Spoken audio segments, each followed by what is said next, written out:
اگر درآمدتون بین 8 تا 12 تومن باشه و خانواده یه کیسی رو براتون انتخاب کنن برای ازدواج، آیا تن به ازدواج میدین یا نه؟ اگه خوشگل باشه بله قطعا. من جوابم بله است. من فقط برج 15 تا 20 میلیون خرج خودم. چجوری با 8 تا 12 تومن یه نفر دیگرم خرجشو بدم؟ احساس میکنم خیلی ناراحتی ها.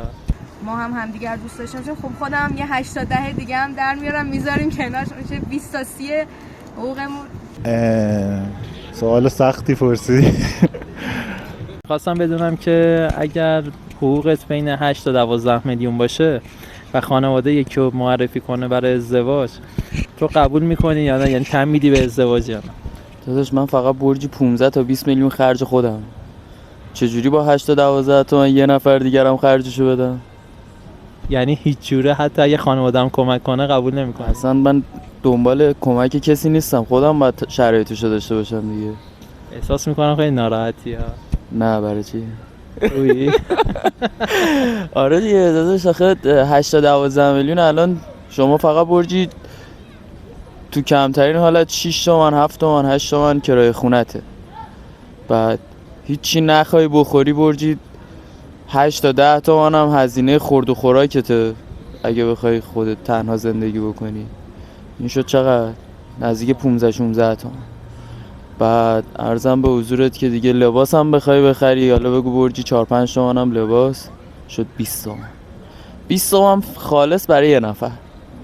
حالا شما هر موقع ما 40 تومن درآمد داشتی میتونی به ازدواج فکر کنی. یعنی با 40 تومن بریم زن بگیریم؟ آره 40 تومن داشتی برو زن بگیر. خوش ان شاء الله خوشبخت باشی. به نظر من حالا علاوه بر این درآمدش باید به موقعیت اجتماعیش آدم در نظر بگیره. حالا درآمدش هم میتونه آدم کنار بیاد به نظر من. یعنی که اجازه خواستگاری رو میدید، حالا آشناشن ببینید معقول؟ بله اجازه میدم که بیاد، حالا یه آشنایی داشته باشن با هم دیگه، اگه به توافق رسیدن میتونن با درآمد 8 تا 10 میلیون هم یه زندگی نسبتاً متوسطی رو بگذرونن. از نظر تو با این شرط سخت مالی سخت نمیشه؟ یعنی کمکشون میکنید؟ آره خب دیگه پدر مادرها همیشه کمک میکنن، ولی خب حالا بستگی داره چجور آدمی هم باشه. آره خیلی ممنون. فقط اگه مشکلی ندارید تصویرتون پخشه تو دوربین ما یه لایک هم بدید. مشکلی نداره. خواهش میکنم. مرسی مانچک. میخواستم بدونم که اگه یه آقا پسری با درآمد هولوش 8 تا 12 میلیون تومان بیاد خواستگاریتون، جوابتون چیه؟ اگه خوشگل باشه بله قطعا. من جوابم بله است. قطعا یعنی فقط خوشگل باشه؟ آره اگه خوشگل باشه، قدش بلند باشه و اینا، بعد آره خوب باشه قبوله. 12 تومن دیگه کم نیست که، میارزه. من یعنی راضیم. سخت نیست؟ نه اوکی، من راضیم. اولی بیاد زنش شدی؟ نه اونجوری هم نه حالا، ولی مثلا اگه یکی رو دوست داشته باشم راضیم که درآمدش 12 تومن باشه. شما چی؟ منم آره، اگه واقعا طرفو دوست داشته باشم خودم هم پا به پاش کار میکنم. 12 تومن اون داره، یه چیزی هم من میذارم واسه میسازیم زندگیمونو. ولی باید دوستش داشته باشم دیگه، هر کی اومد که نمیشه. یعنی اگر خانواده‌تون به نظرتون جوابشون چی؟ من خانوادم به نظرم احترام میذارن 100%.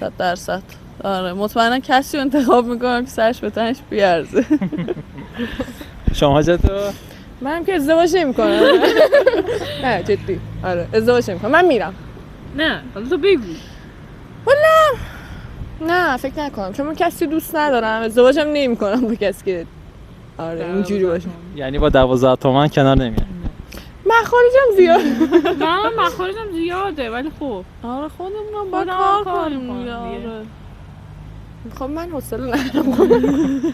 دمتون گرم. فقط مشکلی نداره اگه ویدیوتون تصویرتون پخشه تو یوتیوب؟ نداره. یه لایک هم پس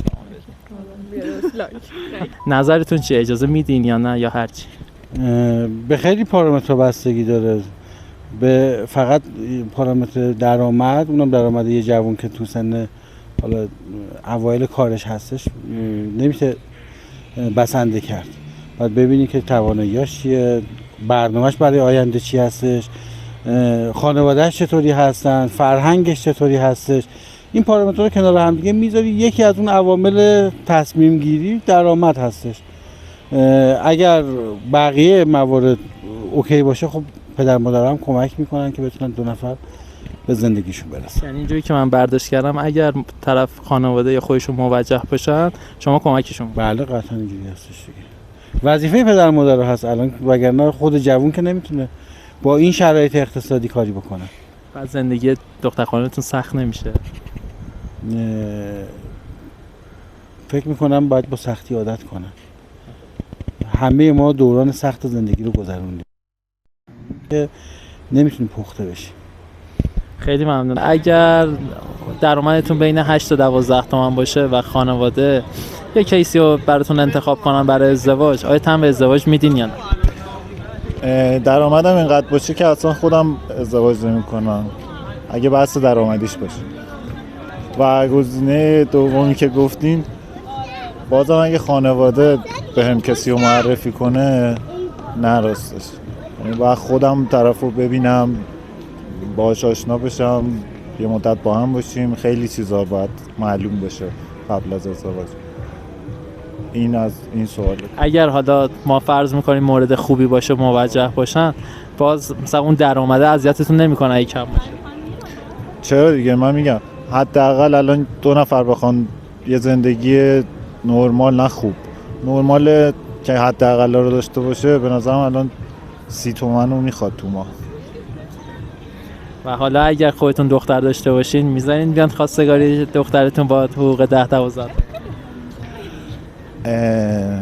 سوال سختی پرسیدی.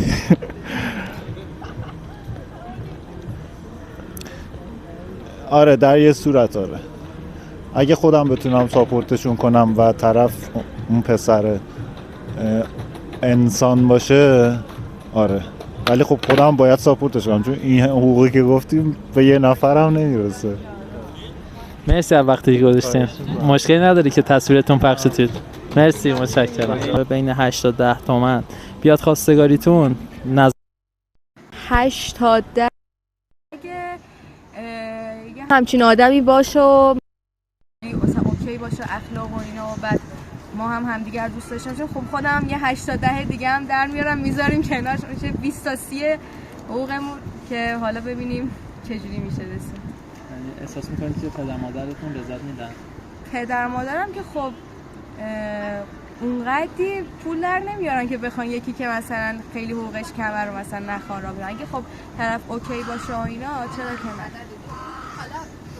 پس مشکلی نداره. نه زیاد، ولی خب اون 8 تا 10 میلیونش تنها ضررش باشه دیگه، چجوری بگم، تنها بدیش باشه، خوب باشه بقیه چیزاش لازم نیست. اوکی. آره دقیقاً.